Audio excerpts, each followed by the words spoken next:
Шкенди Джегорго наша милската титула. Сирич гостови и работници ја следат.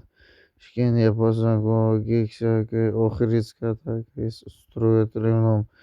Тетовци се вратија во Победа пат солдата минатов го БДС со минимален резултат.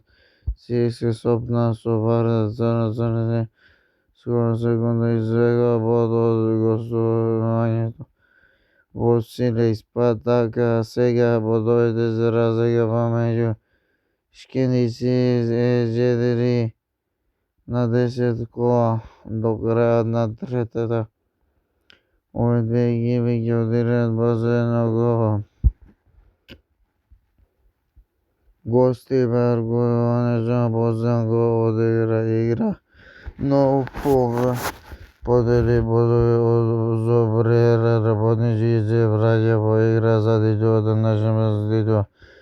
После поразот од градското дерби романтичарци со гол од пенал трите бодова надбраа со теквиш.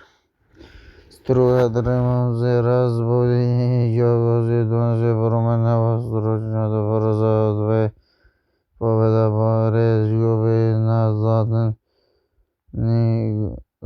Среден и Гори за Скудето, ниту за испаѓање во долен ранг. БДС игра ладно со 2 победи, 2 пораза и 1 реми.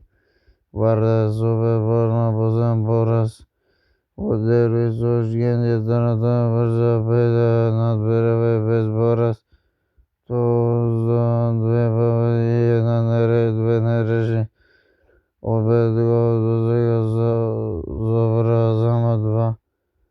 Победата беше можна спаса сезоната само од губа теквиш подобро од Брера од голодон 4 од губот на избаѓање уште минатата година, па така нема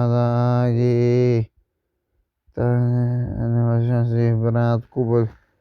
Воска само на домашен терен победува, додека во гостин терен е работата. 1976 година се бори исто така со Воска. Брера да забере некој бодови минатов гол надбраа од 5 гола изгледа подобро Скопје. Последно Бреса, Воска, Теквиш, Брера, Струмица, Вардар, Пелистер, Скопје, Строителен работнички екипи кои ќе играат европско лето. Гости Силис и Шкенди ќе представат македонските, а Шкенди има шанси да го освои купот.